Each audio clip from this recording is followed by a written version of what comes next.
Welcome to Choice Classic Radio, where we bring to you the greatest old-time radio shows.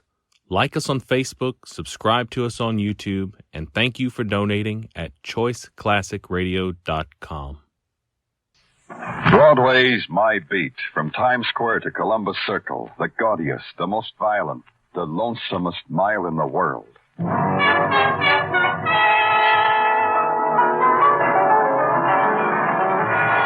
Broadway's My Beat, with Larry Thor as Detective Danny Clover.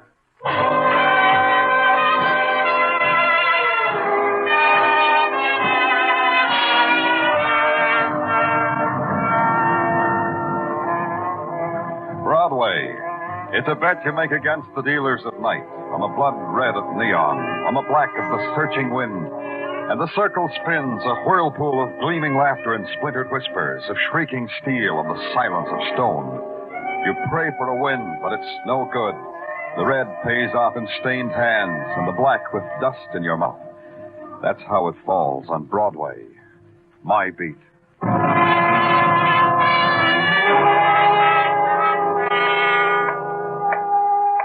At 4 o'clock in the morning, Broadway is still. The spectaculars drowse and the neons yawn. The sounds of the city whisper into the darkness. And last night's headlines fight a losing battle with the wind. Then, it's a burglar alarm from the flower shop, and it's tearing its heart out.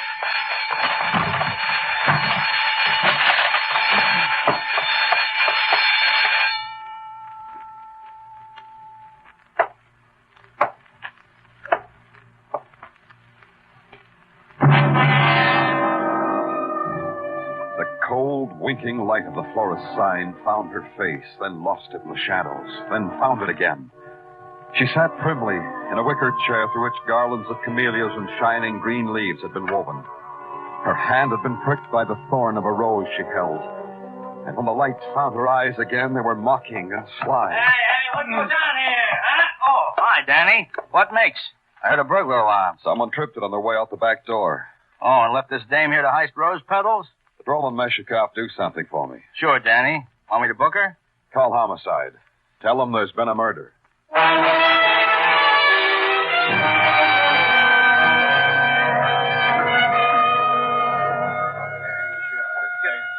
this is incredible, Mr. Clover. Positively incredible. Wait till the Florist Association hears of this. I shall be blackballed. A girl has been murdered, Mr. Kuppelheim, and in your shop. Is that all it does to you? Please, Mr. Clover, don't teach me manners. I've been catering to weddings and funerals all my life. Remind me to plant something in your lapel. You say you don't know this girl. No. Can't you do something about her, Mr. Clover? Move her or something? Oh, my beautiful blues. You take your filthy hands off those primroses. To me, Mr. Kuppelheim. Pay attention to me. The primroses will have to fend for themselves. This is an outrage. Making a shambles of my garden. All because you can't solve a stinking murder of some burglar of a girl. Don't press me, Kuppelheim. I could forget it says in the book I'm a gentleman. I know nothing about this, Mr. Clover. Why don't you inquisition my clerk? He closed the shop. He was here all evening. I've never trusted him, never. Nice boss you got, huh, Mr. Austin? The feeling mutual? There is mistrust and fright and kindness in all of us, Mr. Clover. Has it not been written in the book? Yeah. What time did you close the shop, Mr. Austin? At 11. I always close it for Mr. Kuppelheim at 11. And this girl, we've found her to be a Miss Joan Gale of the Dunhill Apartments. Does that mean anything to you? Nothing, I'm afraid. If she were a customer, I'd know it. I wait on people and deliver, and I have a good memory, Mr. Clover. This lady was never in our shop. Why should someone bring her here to kill her? Oh, well, that's a wonderful question, Mr. Clover. I wonder you hadn't thought of it before. May I go home now? It hurts me to say this, but no. Your primroses will need you. And so it began, the questions and answers that a cop scribbles into his little black book. Against such a time when he can set up a file at headquarters labeled Joan Gale, Death by Murder. The coroner said she was killed by a bullet in her heart. That made me, all of a sudden, a philosopher. I had to inquire into what set of circumstances put the bullet there, at that time, in that place. The next morning, I went to the Dunhill Apartments because Joan Gale's purse said she lived there. I talked to a man because the yawning young woman at the desk just yawned and shook her head. Then yawned some more and pointed at a potted palm and the man sitting beside it who I should talk to. Good morning. My name's Danny Clover. Oh, that's nice. You got some beef, maybe? See the girl at the desk. I did. She's sleepy. Ah, you're a real quick lad. So? So that makes me an urban cop. Cop, huh? Well, that makes my name Frank Shepard, houseman. Let's see your buzzer, friend, so I can have a genuine feeling about you. Yeah, here. Oh. I did something you don't like? Joan Gale. I want to look at her room. Okay, come on. She did something bad? Go ahead, shock me. What'd she do bad? She got murdered. Oh, bad as that, huh? Sad, real sad. And here. Joint screams at you, don't it? It's too dark to tell. Turn on the lights, Frank. Sure. Better? Oh, blue lights. What do you know? That means something? She have many friends, Frank? Callers? Tell you the truth about that, Clover. Joan Gale never made me look up from the racing form. Her friends neither. I wouldn't know. So, no gentleman callers. And I thought I was being clear as crystal. I wouldn't know. Who are you? All right, rummy outside. You want to give this policeman a bad impression of Dunhill Apartments? Wait a minute. Who's this guy, Frank? Refugee from 109 down the hall. He greets the gladsome day with a crock. Yesterday, he stumbled into Mrs. Stutman's room while she had her hair in a henna. Didn't you, John? Oh, sure, me. Tell your friend, mister, that today I met good old John. Oh, that makes you want to fix my tie, huh? Come on, good old John boy, baby pally. Outside, good old Frank boy.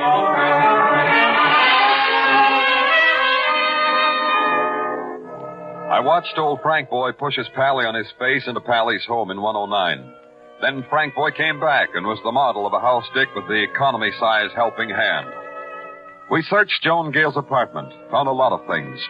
Things that pieced together the life of Joan Gale by night and by day. Things that made Frank boy all happy inside.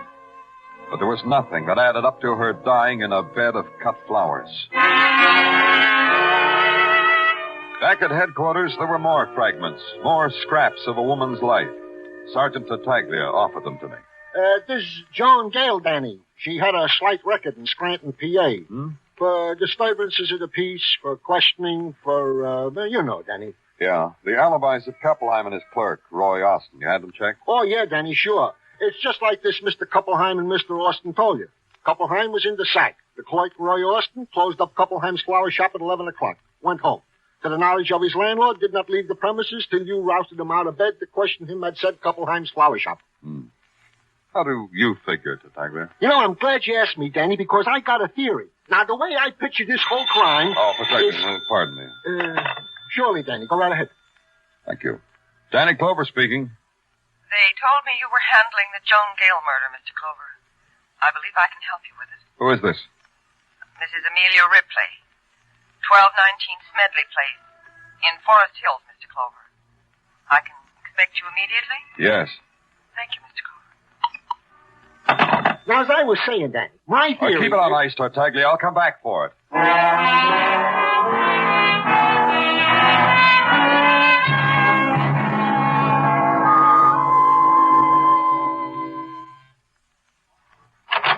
Yes? What is it? I'm Danny Clover. I'm from the police. Mrs. Ripley called... I'm Mrs. Ripley. Please come in.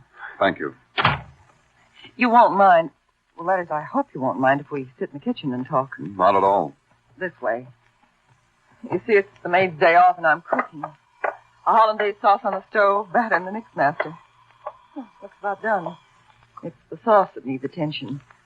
Sit here, Mr. Clover. Thanks. You said something about Joan Gale, Mrs. Ripley. I never saw her in my life, Mr. Clover. But I knew her. I don't understand. Have a cup of coffee, Mr. Clover. I knew her because my husband knew her. Oh, I see. Of course you don't see. My husband sees her, then comes home to me. comes home and strokes my hair and calls me wonderful names that I thought he'd forgotten. And he kisses me. Mrs. Ripley. I found out about Joan Gale months ago. I've always known it was a woman, but I just happened to find out her name was Joan Gale. Why are you telling me? Revenge is a funny word to be coming out of a housewife's mouth, isn't it? My husband is mixed up with a woman who's been murdered. I wonder whether I'm going to laugh or cry at what he suffers for it. It's important to me to know which I'll do. Pardon me. Where's your husband now, Mrs. Ripley? He called a few minutes ago. He said he was at his place of business. The Ripley shoe distributing business on East 37th. Well, thanks, Mrs. Ripley. I'll talk to him. Well, I'll show you to the door.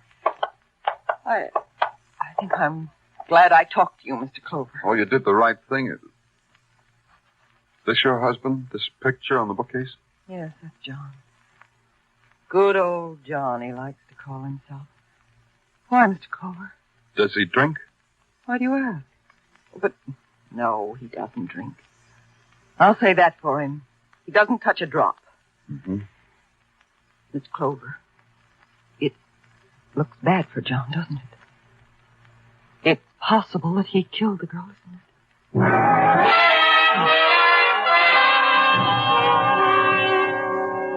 It not only was possible, from where I stood, it looked like a sure thing. The picture of the John Ripley on the bookcase was the same good old drunken John who had tried to tie my tie in Joan Gale's apartment.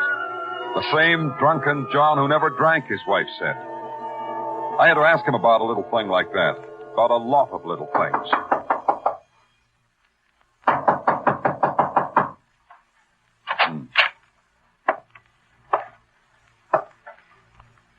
Ripley? Ripley?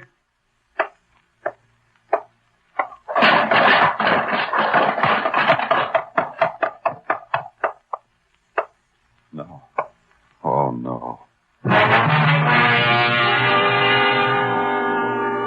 The shoeboxes of the Ripley shoe distributing business lay in a crazy, wanton pattern around the body of John Ripley. On his face was a loose, embarrassed grin, as if he were ashamed of his clumsiness, ashamed of not knowing how to handle shoeboxes, ashamed of his torn coat, his torn body, of the blood that crowded through the bullet hole in his chest. Now there was nothing to ask of good old John. Nothing. Nothing at all.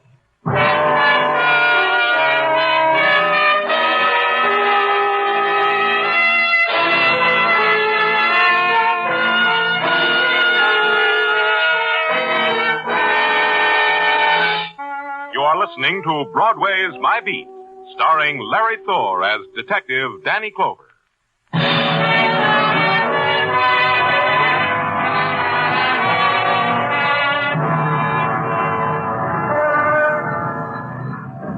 Broadway is a place that can get happy about a lot of things. A wrestler from Argentina who walks on his hands and wrestles with his feet. The honeymoon of Tess Trueheart. And a couple of murders served piping hot for dinner reading. It's the diet Broadway likes. It's a fine way to get fat. My part of it was serving up a few crumbs to the gentlemen in the press room. An arrest is expected momentarily, I told them, and dared them to make 6 paragraphs out of that. They did, and it came out saying the police had no idea who the killer was. Or, as Sergeant Tartaglia phrased it, Danny, I don't have no idea who the killer is. well, the last time I talked to you, Tartaglia, you said you had a theory about who killed Joan Gale and Mr. Ripley. Danny, I got a confession to make. Confession, huh? You killed him? Oh, no, Danny. I had a theory, and I put it down on paper and added and subtracted, and the answer comes out that they killed each other. Only they died 12 hours apart. That's interesting. How did you arrive at that? Well, you see, Danny... you got company, Danny. I've got to see you right away, Mr. Clover. Oh, come in. Roy Austin, isn't it? Have a chair, Mr. Austin. Thank you. Thank you very much. Danny... Don't go, Tartaglia. This is Mr. Austin. He's the clerk at Kappelheim's flower shop. Hi, Mr. Austin. How do you do? What can I do for you, Mr. Austin? I want you police to protect me. Yes, I demand it. Why, are you afraid of something? You would be, too. Here, read this. It was put under my door at my rooming house. Huh?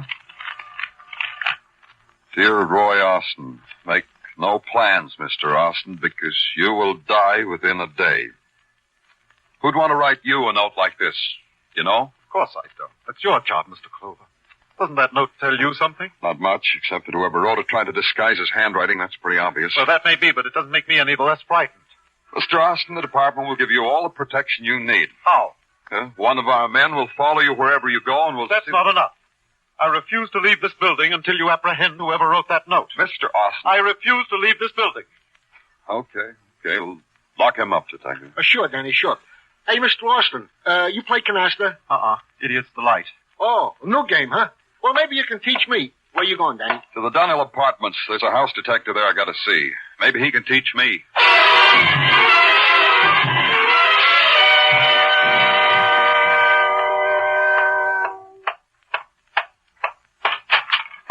What's the idea of busting in, comrade? For this, you can get your face slapped, comrade. Turn around, Frank. I've got a complaint. I said turn your merry-go-round chair around. The man with the buzzer. No offense, Clover. It's just I don't like things sneaking up behind my back. Complaint? Yeah, big complaint. You. I'm a cooperative kind of louse, Clover, but not that cooperative. Explain it to me first. First tell me how Mrs. Shepard's little boy has been naughty. Maybe you ought to stand up when I talk to you, Frank. My words won't have so far to go. Sure. Anything you say, Mr. Clover. See, I'm standing. You gonna wrap my knuckles with a ruler, teacher? That little play you staged with John Ripley. 4-star, Frank. I liked it. Yeah, it was real sincere. Good old John. Play act's a fine drunk. On cue, too. You don't say. And all the time I thought good old John was crocked to the ears.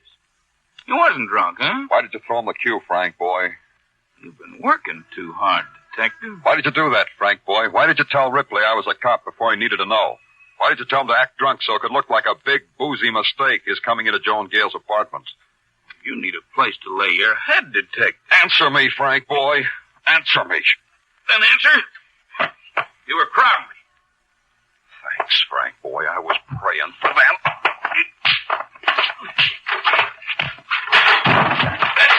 That's enough. You didn't ask me my question, Frank. You saw a chance for blackmail, didn't you? A big, fat blackmail. I told you Joan Gale had been murdered. You knew John Ripley was her boy, so you arranged the act. Did he pay off before he was murdered, Frank, because you were so nice to him? Ripley murdered? News to you, Frank? Cross my heart, hope to die. I didn't know about it. Had nothing to do with it. What you had to do with Frank. Tell me about that. It was like you say. Ripley was slipping me a little gratuity all along because he didn't want nobody to know about the Gale thing. When she was killed, the price went up for gratuities. That's all. Did you get it? Yeah, from his wife. He didn't have it with him that night you was here. He called his wife. She paid me off, took him home. Don't tease me, Frank, boy. Oh, I swear it on a stack. She took him home. The last time I saw Ripley, his wife was scratching his eyes out, and he was crying. On my honor, Danny. Yeah. Get up off the floor, Frank. I want you to look nice for the boys at headquarters.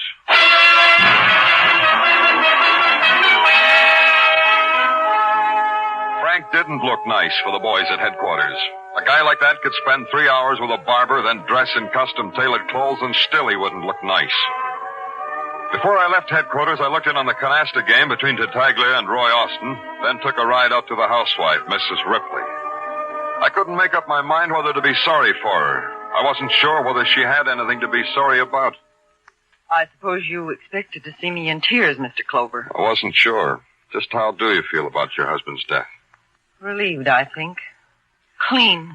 If you've got any conscience about lying to policemen, you've got to feel some remorse, too. And you lied. You didn't tell me about paying blackmail and bringing your husband home. I didn't tell you, so I didn't lie. We can group it under the general heading. Maybe this will do something to you, Miss Ripley. You're in a lot of trouble. How? How am I in trouble? You're a murder suspect. Oh, you'd be surprised, Mrs. Ripley. We've had other coffee drinkers murder people. Even a file on murderers who made fine hollandaise sauces. But why should I? Why do murderers kill? You had the motive. Joan Gale, because she got along so well with your husband. Your husband, because he got along so well with Joan Gale. Mr. Clover, listen to me. All right. Mr. Clover, I first suspected my husband when he made an unnecessary trip to Scranton. Scranton, huh? Yes. John's business interested me. I knew all about it, So I knew he didn't have to go to Scranton on business. Go on. When he came back, he suddenly started to send me flowers. Just like that, flowers. Several times a week. That way I knew exactly when he saw Joan. By the flowers. Flowers, huh? I suddenly make a stab in the dark. Flowers from Kuppelheim. Yes, that's right. Then, when my husband was in trouble at the hotel, I went there and did what you said I did. Simply because once I married John. You did that, then? I brought him home. He told me everything that happened between Joan, Gale, and himself. Everything. Uh-huh. Then he left. Then I called you. I called you because there was the matter of my self-respect. You're telling me you didn't shoot either one? I didn't. There's a grocery store on the corner, Mrs. Ripley. You can go that far so you can get your coffee. I'm going where there's flowers. There might be an unfilled order there. Maybe you'll get some.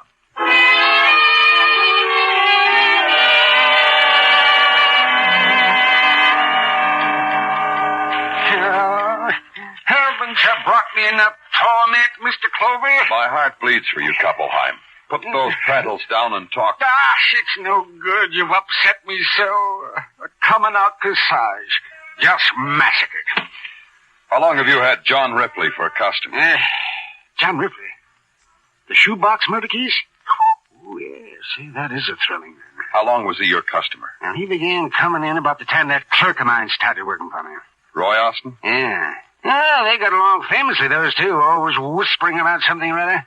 Then Mr. Ripley would place a very big order. I didn't really mind their whispering behind my back. When did Roy Austin come to work for you? Why, Mr. Clover? Why do you ask? Is he in trouble? I told you I didn't trust him. Don't drool at the mouth, Kuppelheim. Just answer my question. When did Austin come to work? It was about 3 weeks ago. He came to me with a letter of recommendation from some queasy little shop in Scranton. I took the chance anyhow because I needed help so desperately. Scranton. Do you have the letter? Yes. Yes, of course I have. Wait a minute, I'll find it here. Yes. Yes, here it is. Here you are. I've seen this handwriting before. Where's your phone, Kuppelheim? It's right here in the counter. It's a business phone, Mr. Clover. Yeah, all right, I owe you a nickel. Yeah, what? All right. Not too long. Sergeant Tartaglia. Danny Clover, keep Austin happy, Tartaglia. I'm coming up to talk to him. Oh, you can't do that, Danny. I'm not here. I finally persuaded him it was safe he should go home. What? Sure, Danny, sure. I talked him into he should go home. Took a lot of my most clever ruses, but I finally convinced him.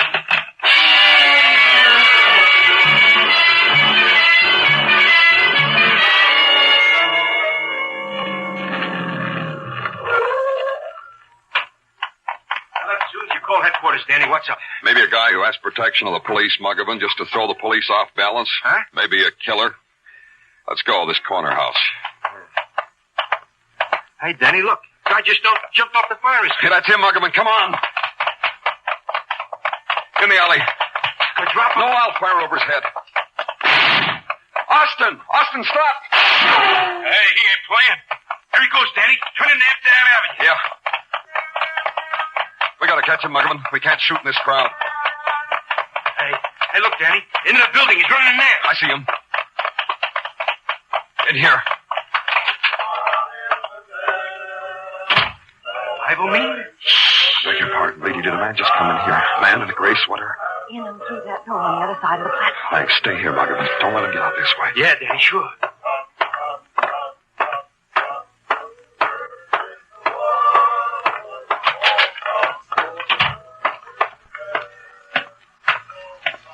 Austin!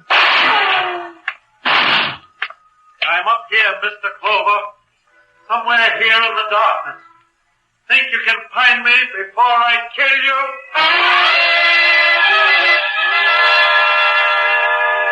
His voice plunged down at me, down through the shadows, down the long flight of stairs. Roy was in darkness. That was the advantage he had. Every other step I took was lit up by the screaming light of a big electric sign flashing, "Revival tonight." It shouted through the window, "Revival tonight." Still alive, Mr. Clover? I'm still alive. All in one piece, Mr. Clover. For how long, Roy?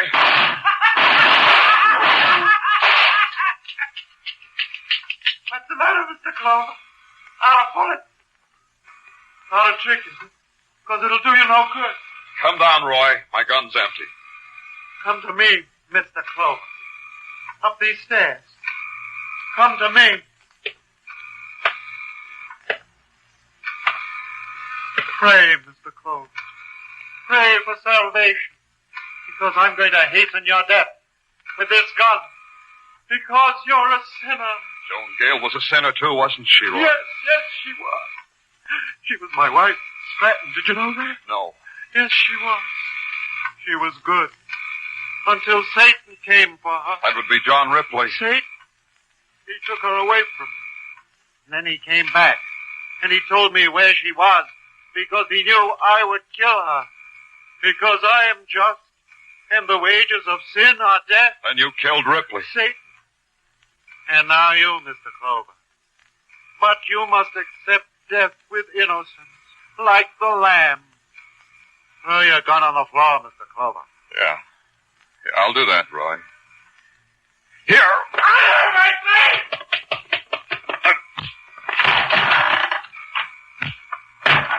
Roy!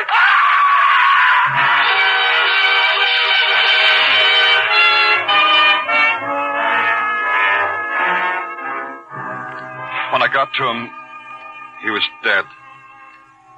His body lay crumpled and broken at the bottom of the stairwell.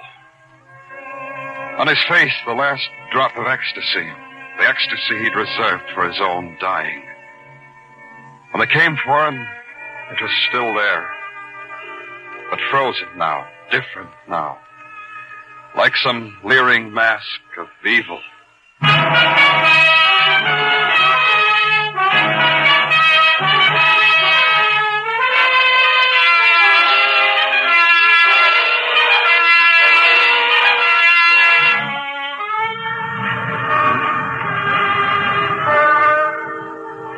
The night slips over Broadway like a black silk stocking splashed with sequins.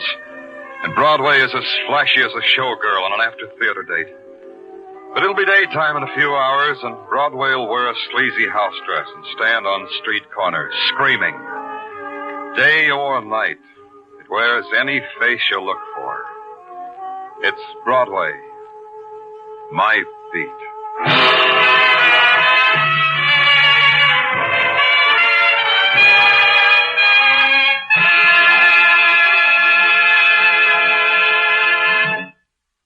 Broadway's My Beat stars Larry Thor as Detective Danny Clover and is written by Morton Fine and David Friedkin. The musical score was composed by Alexander Courage and conducted by Wilbur Hatch, and the program was produced and directed by Elliott Lewis. The cast tonight included Charles Calvert, Irene Tedrow, Jerry Hausner, Howard McNear, Edgar Barrier, Herb Vigran, and Jack Crucian.